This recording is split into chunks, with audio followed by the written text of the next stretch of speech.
Before we get into this video, I kind of just want to say, as I thought of things and stuff, I've sat down throughout the day and recorded this and put the clips together. So one thing I forgot to say is anytime, unless I say a quota area or refer to a quota area, I'm going to specify.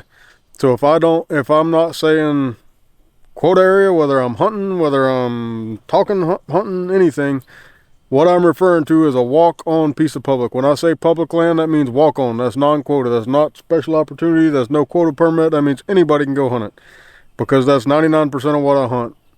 I don't really like quotas. I like to pick my dates. I think that works way better for me. I don't want to be locked into dates. So I just want to clarify that. When I say public land, I mean non-quota public land, period. So anyway, just wanted to clarify that. Hope you get something out of the video.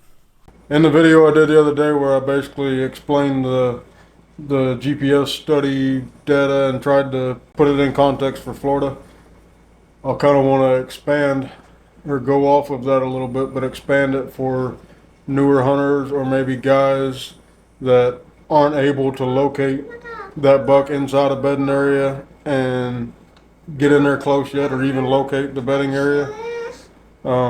Maybe some other ways they would be able to get on deer as they're learning to kind of find their own way, I guess you would say, fine-tune hunting. The first thing I want to talk about is, I guess you would call it, there's all kind of proper terms and all that stuff nowadays that I don't know what they are. But it would be a transition line, but it would be soft transition lines. Now, looking at a map, you can see hard transition lines, like, you'll see cypress to pines, you'll see oaks inside cypress, you'll see palmetto flats to pines to cypress. You see all these different terrain types. What I'm wanting to talk about here is really transition lines that you can't see through the canopy on a map. So it's not going to necessarily be something you can see on a map. You may be able to take a map. If you're looking at an area of swamp, you may be able to get on a map and see, a large portion of mixed cypress and bay trees, whatever that swamp was, and then see pockets of willows, the real light green, or you may be able to see an area with no trees and it's standing water, or it may be something that's hyacinth over and you see that light green of the hyacinths that there's no tree canopy there. So there's times you can kind of see the soft transition lines. But if I needed a starting point, I was going to a property where I didn't have a starting point, then obviously I'm going to look at a map. I mean, there's no substitute for going to walk every inch of the property. You're going to learn more by time on the property than any other thing. But I like maps. I'm going to look at maps. But let's say I can pick out, just use a creek strand, for instance. You have your creek snaking through the middle, and then let's just say it's kind of a cypress swamp, cabbage palms, and most creeks around here aren't just a perfect creek. It snakes around. You'll have a low spot with a swamp that's standing water, and then you might have a little hill, things like that. So you can pick out, maybe there's a low spot that's all willows or myrtle trees or something that are 6, 7, 8 foot tall and thick, and it's going to be cover for deer. Those will be places I look for bucks to bed, because you typically can't get in there and hunt them.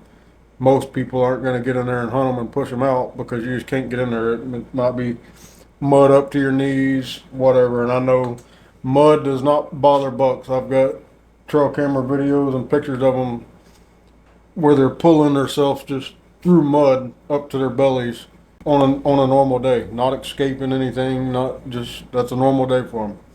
So it doesn't bother them. So they'll go out there and find a little dry spot and lay down. But you're not going to be able to get out in it. So maybe you can see that on a map, and you move in or go in and kind of follow the transition line of the willows, and it comes down and connects with an edge of cabbage palms, or it's different types of habitat come together. So, you know, it might be the willows, cypress strip, and cabbage palms come together. So the willows, that would be something I would kind of call a funnel. It would be, you know, you have the willows on one side and the cabbage palms on the other, and the nice, easy walking is a little strip in between them. Something like that would be like a funnel situation. Would be a great spot to hang a camera. But there's a lot of places where, even though the terrain is great, everything lines up, there should be, well, you would think there would be deer there. There may not be any. And I've hung cameras in them places before and leave it up all year and not get a single picture. So I know deer don't use every single funnel in the woods, or every single pinch point, or every single terrain. There's something may happen there to where the deer don't use that. But I think that's a good starting point, is to, if you can identify one of them places on a map and then go from there. And it may not be like where you need to be set up, may not be exactly what you're seeing on a map, but you do, if you can see the different habitat types on the map, once you get inside there, I think you'll see a bunch more soft transition lines where the deer are gonna naturally use them edges. So if I didn't have anything, I used the illustration the other day of people walking in the woods and bumping deer out of beds, bumping deer just leaving scent, to where the buck's not going to bed there, so they narrow the buck's bedding area down to a small percentage of what he would normally use outside of season. And I said I have cameras in those locations. Obviously not all of them, but I have known locations that I've spent years finding those locations. So, and use that for an instance. So inside those bedding areas, the buck's going to move around all day, not necessarily every minute of every day, but as he wants to, he's going to stand up and browse around 20, 30 yards. Depending on the size of the thick or his safe zone, he's gonna use it. So if there's no way to get in there and hunt him, then it is safe, and I can't get in there and hunt him, so I got to back up and hunt the edges. But let's say I didn't know that buck, I'm not get safe. I mean, most of the time I'm getting them 3, 4, 5 times a day in those locations, so I know they're there. I had a hunt last year where it was the same situation. I should have went in and hunted him. I was just busy, and I finally decided, yeah, I'm gonna go hunt him today. And it was hot, and he beat me in there to where I let him see me and bumped him, whatever, and bumped him completely out of the bedding area. He moved. I've actually got him now again, but he moved 1.5 miles, I guess. So he completely abandoned that bedding area and didn't go back in it for the remainder of hunting season. So I'm not gonna, if I don't know, I'm not gonna spook them. That was a dumb move on my part. But it happens, and if you're new or haven't done that much, then you're gonna bust some. It happens. But that's how you're gonna learn. So let's say I didn't have a camera in that location, and I'm just trying to find one. So I know where people are hunting. Maybe I've hunted this 2 or 3 years, whatever the case may be. I can kind of get an idea of where that safe zone is. I may not know exactly, but it's somewhere over here. That's where that safe zone is. If it's a situation where I could go slip in there and sit, maybe I would do that. But if I wasn't 100% sure, then I would start hunting them edges. I would look for them soft transition lines around his safe zone, things like that, because it may not be every day, but maybe 1 day a week he comes out of that safe zone before dark. Maybe 1 or 2 days a week he doesn't make it back into the safe zone before daylight. Things like that. So it becomes a game of odds. And then, but the sign, where I was getting at, the sign has to be there, not necessarily buck sign. And somebody asked me about hog sign. If I find a bunch of hog sign, do I just completely go somewhere else? No. Hogs typically move. There are some hogs that stay in the same area, I think, but for the most part, they're kind of packs, and they may be here for 2 or 3 days, then they're over here a mile for a week. Like even right now, I've got a couple hogs that are very, very easy to identify. So like a crazy white design on the side and missing one ear, I'm not gonna mistake that hog with another hog. And I have them spread out over that same hog with that pack spread out over 3 miles now. So like a month ago they were up here at one camera, and then now for the past 4 or 5 days, whatever it is, they've been at a camera all the way across the management area. So hogs are gonna move around. Because you see hog sign doesn't really mean the deer aren't there. Where I see deer see hogs kind of push deer around or move deer would be on isolated oaks. So when a single oak is dropping acorns and all the hogs are coming to that oak tree, then they'll beat deer off. But I'm not talking about a hunting oak tree situation. Now if I found, say I located a few softer transition lines or something, some 3 different habitats come together, and then there's an oak tree that's gonna drop, then that even helps. There's one more thing to make that spot even better. Or I see a scrape. There's a big scrape in that spot. Then it's even better. There doesn't necessarily have to be buck sign for it to be good. I touched on that a little bit the other day. I really don't care whether I see buck sign or not, but typically 90% of the time when I find these areas and kind of fine tune where I'm going to set up, there will be historic rubs there, because it will be a natural spot that bucks travel through, even bucks that don't live right there. When they come through, they're traveling there, so rubs get made. So most time there'll be historical rubs there. Then once you found that place, now the most important thing is, how are you going to access it? What wind can you hunt it on, or multiple winds? Is it going to be better in the morning or evening? Because are you going to have to walk through an oak hammock where the deer probably are in the dark on the way to the stand in the morning, or the way to the setup? I don't leave. Thanks, Oliver. I don't leave stands in those locations. I don't even hunt them every day.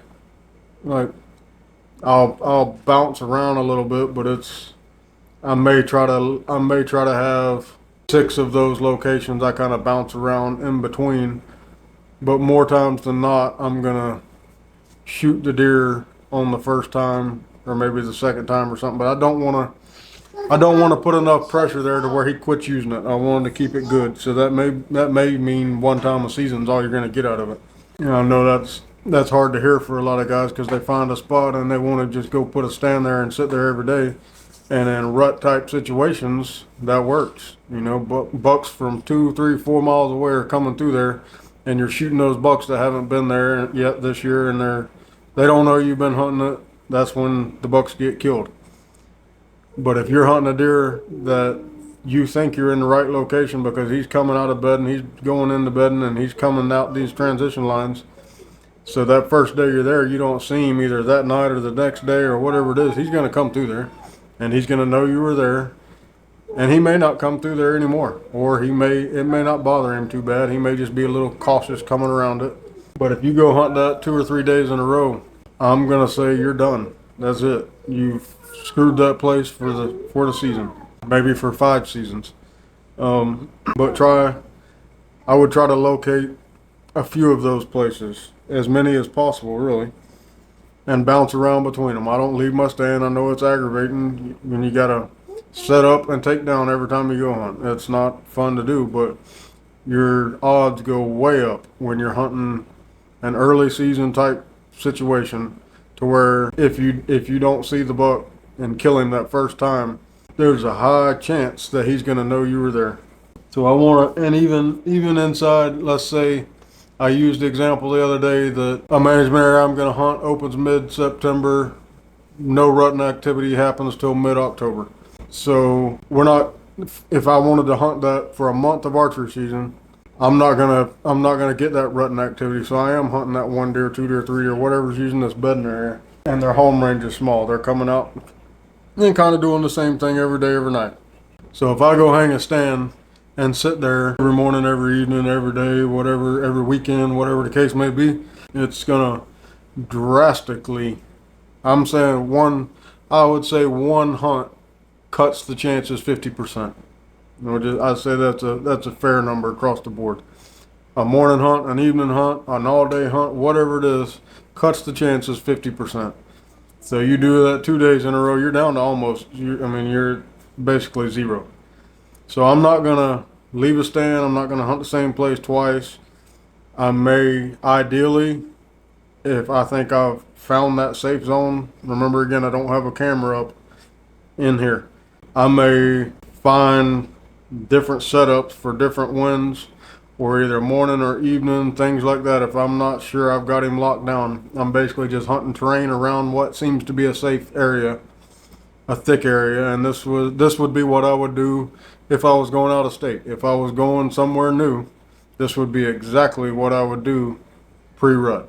And I mean, going out of state, I haven't hunted all the states, but as far as the southeast goes, finding those beds, getting in the beds, finding that thick area and stuff seems to be a whole lot easier than it is here. But I'm going to use the same strategy anywhere early season before rut. I'm going to find that thicker area, and then I'm going to hunt my way or work my way around it. But I do want to see the buck tracks. Maybe it's a place where you can't see track. It's all leaves, it's all pine straw, it's whatever, and you can't see any tracks. If I can't see tracks, in Florida we have banana spiders. So they build webs across natural gaps and natural trails where there's, I guess, no vegetation and bugs fly more, whatever. So they build spider webs across gaps and openings. So if you can slip around there and see a bunch of spider webs on what appears to be trails, things like that, it's probably not the hot spot you think it is, because deer are using the same trail every day. You're going to keep the spider webs knocked down. So pay attention to leaves turned over. You know, you can look at a leaf until it was laying on the ground one way for a week, and now it's turned over the other way. Things like that, just little small details. Any little thing you can do or notice is going to increase the chances. If you can narrow it down to you've got the thick area, and you've maybe identified some, even if it's pretty woods. Out in the pretty woods, there's some scrapes starting to open up, there's acorns dropping, there's all this stuff where everybody wants to hunt, where everybody's sitting. And you know there ain't no buck going up there. There ain't hardly a deer going up there, but there ain't no buck going up there in the daylight. But you can identify a trail or some old historical rubs coming out of the thick, something like that with a little transition line. I don't want just a single. I mean, I've hunted just a slight trail and done good, but typically I want more than just a slight trail coming out of the thick. So if you could find the historical rubs, and there's a couple transition lines that come together, and it's going out towards where the deer are going to be hanging out more in an open area, things like that, then, and you can set up to hunt that in an evening, then that's probably what I would do. But there's not going to be, you can watch all the podcasts and all the YouTube videos and everything you want, and it's not going to come close to helping you as much as time in the woods. And I'm not meaning time sitting in a tree stand or time hunting. I'm just meaning time in the woods. There's been quite a few stories guys have told me recently where they've hunted for 3, 4, 5 years without killing a deer, but they were going to new areas, they were seeing new things, and they were kind of taking the puzzle and putting it all together. And then when it finally started clicking, they moved in and hunted the edge of a thicket somewhere or something. They killed a good buck. 3 days later, they did it again.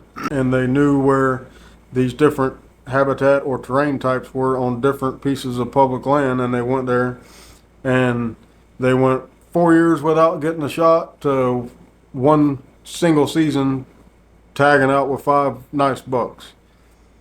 So I like to hear those stories, but nothing is going to take the place of time in the woods. Some of these areas are, I'm mainly gearing this towards archery season, But some of these areas, if you were gonna hunt that thick area and be close enough to catch him moving in the daylight, then there's no trees to get up in. Where all the tree canopy in a lot of places, if it's a lot of, there's a lot of short oaks, a lot of oaks and stuff grow around cypress ponds, and so the canopy is so low without completely cutting a tree. If you got more than 8 foot off the ground, you can't see anything. So then I would have to look at, is it best to set up on the ground and maybe take some palm fronds or a stick or something and kind of cover myself a little bit, or am I better off sitting in a tree at 6 or 8 feet off the ground? And I don't think one is better than the other. I think whichever works best for that situation is going to work best. But if you're in a tree, you do need abundance of back cover. So if you set your platform or your stand or whatever it was and looked up from anywhere a deer could see you, you don't want to be able to see sky.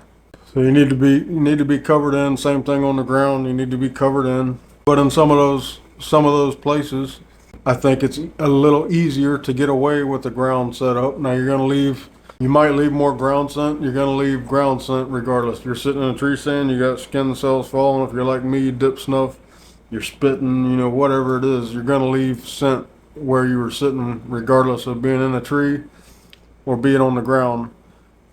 On the ground, it seems like you would have to leave a little bit more. But I'm not going to try to sit exactly where the deer, if I can slip in, maybe I'm over in the thick a little bit where the deer aren't naturally walking.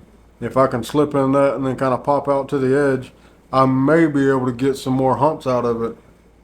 If the deer aren't walking right where I walked or right where I sit, I may be able to get some more hunts out of it. Especially, I will do that when it gets cooler. Typically, that's already into gun season, so I'm not having to sit quite as close, but a lot of the places I sit, even with a gun, I can't see 20, 30 yards. So I'm still having to get close. But I don't think our scent, which I know ground scent sticks, deer can smell it for a long time and everything, but I don't think it's as bad. Like, it seems like when it's 90 degrees, it's almost like our scent molecules expand or something, to where it's easier for a deer to get our scent as to where it's cold. And there may be a scientific study that proves I'm dead wrong. I don't know. But I feel like we can get away with a little bit more scent-wise when it's cold. I know traveling ground scent, go back to running dogs, and we breed dogs with cold nose, so they can take a 24-hour-old track. They can take 16 hours is nothing.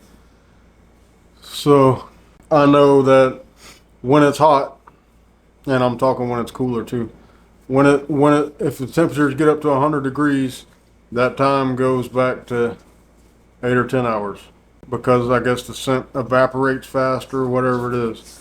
If the deer's walking fast, that drops that time down some more. If the deer's running, it can get up to under an hour because they're not dropping as much scent, I guess. They're moving through the area faster.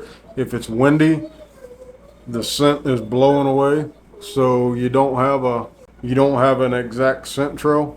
The scent is molecules, skin cells, whatever it is being blown. And I've watched some podcasts where guys have talked about coming and going to their setup, watching the wind direction, and if there's trails they got to cross or something, they'll go on the downwind, try to stay on the downwind side of everything to where their scent is blowing even farther into nothing.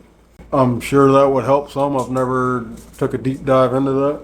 But from running dogs and friends have dogs that track for prisons and things like that, we've had a lot of conversation about it. So I do understand how scent works a little bit.